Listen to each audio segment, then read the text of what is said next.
ज्यादा दूर का हो गया, है ना? पुश नजदीक, हाँ बताइए।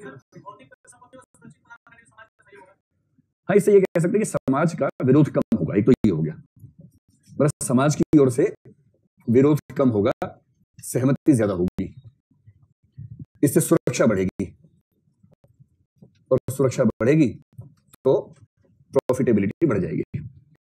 जितना पैसा खर्च करना पड़ता सुरक्षा मैनेज करने में, उससे कम पैसा समाज पे खर्च कर देंगे तो सुरक्षा अपने आप मिल जाएगी। ये तो पहला पॉइंट है ही, ठीक बात है। चलिए, इसमें थोड़ा परसुएशन को भी याद कीजिए, परसुएशन का सिद्धांत। अगर कोई कंपनी समाज पे खर्च करती है तो जब भी खर्च करेगी नाम तो उसका आएगा सामने, छुप के तो करेगी नहीं। इससे क्या होगा, इससे उसकी साख बनेगी, क्रेडिबिलिटी बनेगी। तो दूसरी बात है साख बनती है, और हमेशा ध्यान रखना है कि साख सबसे अच्छी उन विज्ञापनों से बनती है जो विज्ञापन दिखते नहीं है। मैंने आपसे कहा था कि जब कोई विज्ञापन दिखेगा तो पढ़ने वाले के दिमाग में पहली फोर वार्निंग शुरू हो जाती है। फोर वार्निंग समझते हैं, पूर्व चेतावनी, वो समझ जाता है कि विज्ञापन है। इसलिए कंपनियों में होड़ रहती है, जैसे इलेक्शन आ रहा है, अब क्या होगा कि दोनों तीनों पार्टियां अखबारों के पत्रकारों को मैनेज करेंगी, वो अपना विज्ञापन न्यूज की भाषा में करवाएंगी। आपने सुना सरोगेट एडवर्टाइजमेंट जो होती हैं, तो सरोगेट एड्स का मतलब है जो एड दरअसल वो नहीं है, कुछ और है, वो तो एड होती है पर किसी और चीज की एड दिखती है। जैसे विमल पान मसाला है तो उसकी एड पान मसाले की नहीं आएगी, विमल इलायची की एड आती है, दाने दाने में केसर का स्वाद, है ना, विमल इलायची। लेकिन खाने वाले समझ जाते हैं कि इलायची नहीं समझना है, इसको वही समझना है। मैकडोनल्ड है कि मैकडोवेल्स जो शराब का एक ब्रांड, मैकडोवेल्स है ना, उसका एक विज्ञापन बड़ा प्रसिद्ध हुआ। अब वो शराब का विज्ञापन दे नहीं सकते, पॉलिसी ऐसी है, तो क्या करते हैं कि बोतलों में पानी भर के बेचते हैं सस्ता, और पानी पे नाम होता है कंपनी का, तो पानी की बोतल बेचने का विज्ञापन आ रहा था। विज्ञापन कैसा था कि एक रास्ता बना हुआ ऐसा, उस पर कई लोग जा रहे हैं और एक पॉइंट पे आके सब डांस करने लग जाते हैं, आराम से चल रहे हैं, तेज गति में चल रहे हैं, यहाँ भी ऐसे हो जाता था, फिर चलने लगते थे आगे। 5-6 लोग देखने बारी बारी आ रहे, चल रहे, डांस कर रहे, फिर आगे बढ़ रहे, और फिर थोड़ा कैमरा पीछे हुआ तो यहाँ पर लिखा हुआ है मैकडोवेल्स, और नीचे छोटा सा लिखा पानी, वाटर। समझने वाले समझ गए, बस सरकार ही नहीं समझ पा रही, बाकी सब समझ रहे हैं। ये सरोगेट एडवर्टाइजमेंट है। और एक होती है पेड न्यूज। पेड न्यूज का मतलब होता है जहां विज्ञापन न्यूज की भाषा में आता है। इसलिए अखबारों में पत्रकारों को खरीदा जाता है कि वो अखबार में खबर छापें जो दरअसल विज्ञापन का काम करे, और उससे जो साख बनती है उसकी बात अलग होती है। तो जब कोई कंपनी अच्छा काम करेगी, अच्छा काम करने से उसकी जो ब्रांडिंग है उसको बोलते हैं गुड ब्रांडिंग, और उस गुड ब्रांडिंग से अंततः कस्टमर्स में उसके प्रति एक अच्छा भाव पैदा होगा, और जब कस्टमर के सामने चॉइस होगी तो प्रायः वो उसको चुनेगा। और इसलिए कहते हैं कि अच्छा सामाजिक काम करने से कंपनी की ब्रांडिंग स्ट्रांग होती है, और ब्रांडिंग स्ट्रांग होने से लोग चीजें खरीद लेते हैं, सेवाएं खरीदते हैं, ये बेनिफिट हो जाता है। स्पष्ट हुआ एकदम? चलो, क्या और भी कोई चीज है जिससे ये तो प्रॉफिट बढ़ाने वाला होगा ना, प्रॉफिट तो इससे बढ़ जाएगा।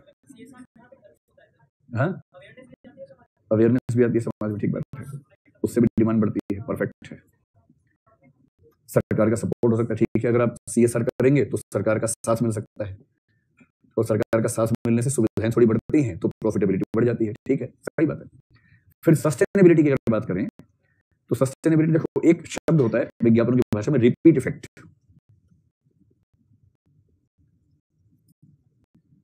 रिपीट इफेक्ट, इसकी बड़ी भूमिका होती है।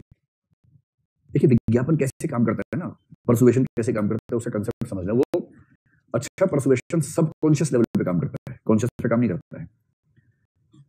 वो क्या करेंगे, पहले एक आइडिया निकालेंगे, आपके सामने रखेंगे, हो सकता है आप हंसे उस आइडिया पे पहली बार में, उनको अच्छे से पता है, वो बार बार दिखाएंगे। कभी आपने सोचा कि एक ही विज्ञापन दिन भर आता रहता है, जो रेडियो चैनल चला है उससे वही विज्ञापन, टीवी चैनल चला है उससे वही विज्ञापन आ रहा है, कितना विज्ञापन करते हैं लोग। उसकी वजह है परसुएशन की रिसर्च में ये बात बार बार सामने आती है कि ह्यूमन माइंड बार बार चीजों को भूल जाता है। जब तक बार बार रिपीट नहीं करेंगे उसके सामने, उसके मन में बात बैठती नहीं है। बात को बैठाने के लिए विज्ञापन का रिपीट होना बार बार जरूरी है। इसलिए आप देखेंगे जब कोई कैंपेन चलती है तो वो विज्ञापन बार बार हर चैनल पे हर 2 मिनट के बाद, हर 5 मिनट के बाद आता रहता है। अब जैसे इलेक्शन है तो केजरीवाल के अपने विज्ञापन आएंगे, मनोज तिवारी के अपने आएंगे, लगातार चलते रहेंगे, दिमाग में बैठा देंगे, और उसके बाद क्या होगा आपको पता भी नहीं चलेगा। और जिस दिन आप वोट देने जाएंगे, हो सकता है कि उनमें से कोई विज्ञापन जो आपके सबकॉन्शियस में बैठ गया है, उस वजह से आप किसी उम्मीदवार को चुन लें।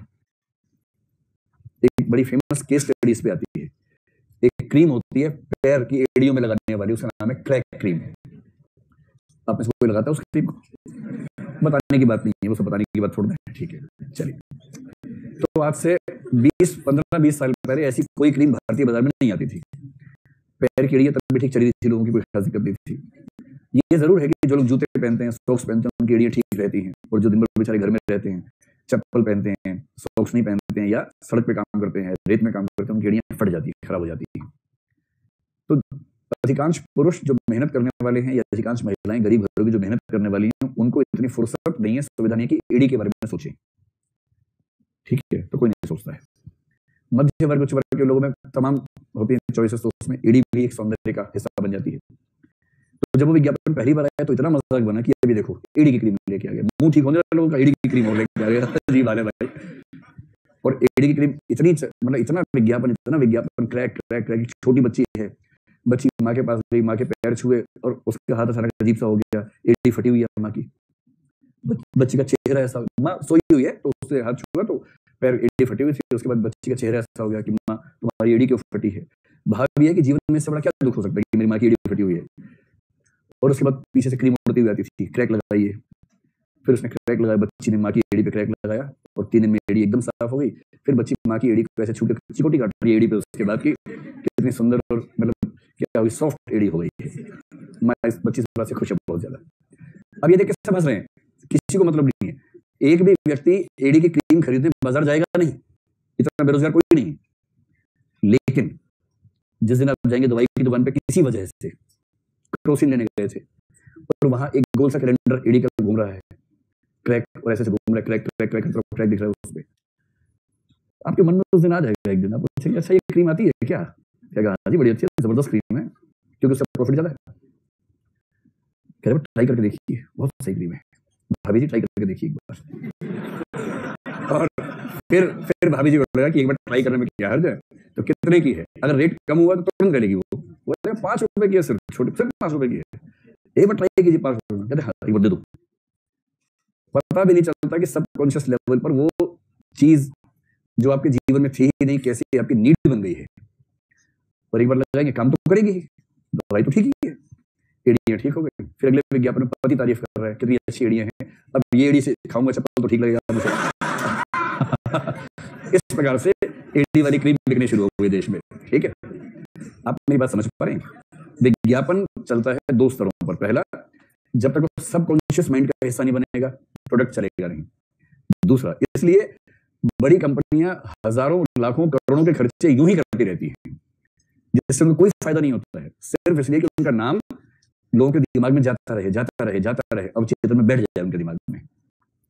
और दूसरा, रिपीट इफेक्ट, बार बार करना पड़ेगा, एक बार करेंगे तो खत्म हो जाएगा, बार बार करेंगे तो धीरे धीरे उस व्यक्ति की चॉइसेस में आपकी वाली जो प्रोडक्ट है उसकी चॉइस बैठ जाएगी। इसलिए सस्टेनेबिलिटी का संबंध इस बात से है कि हम कितना रिपीट करते हैं। और CSR में, और एक बात अच्छी चीज देखो, अधिकांश लोग अच्छे होना चाहते हैं, वो चाहते हैं समाज की हेल्प करें, कर नहीं पाते, समय नहीं होता, स्कोप नहीं होता। लेकिन अगर उनको 2 में से एक चीज चुननी हो प्रोडक्ट्स में से, और उसको ये पता हो कि बाकी सब बराबर है, एक फैक्टर पता हो कि ये वाली कंपनी समाज के लिए कुछ अच्छा काम भी करती है, मेरे ख्याल से 10 में से कम 5 लोग कहेंगे कि चलो यार और कुछ नहीं कर पा रहे, यही कर लेते हैं, इसका खरीदेंगे तो ये समाज के हित में पैसा खर्च करेगा, तो इसी को खरीद लेते हैं, और कुछ नहीं होगा, कुछ तो फायदा होगा। आर्चीज गैलरी का कोई भी कार्ड खरीदेंगे, पीछे लिखा होता है कि इस कार्ड का थोड़ा सा पैसा CRY को जाता है, चाइल्ड रिलीफ एंड यू, एक NGO का नाम है क्राई। और मुझे पता है कि मैं तो जब मैं आपकी उम्र में था तब कार्ड खूब खरीदता था, जरूरत पड़ती थी उस जमाने में, तो वो कार्ड खरीदते हुए एक पक्ष ये भी रहता था कि इसका कुछ हिस्सा क्राई के पास जाने वाला है। तो अच्छी फीलिंग तो आती है कि अगर आप के परचेज बिहेवियर से समाज के हित में कुछ हो जाए तो उसमें क्या बुरा है। लिख पाएंगे कुल मिला के? पक्की बात? चलो ठीक है। शक्ति, शांति एवं सुरक्षा अंत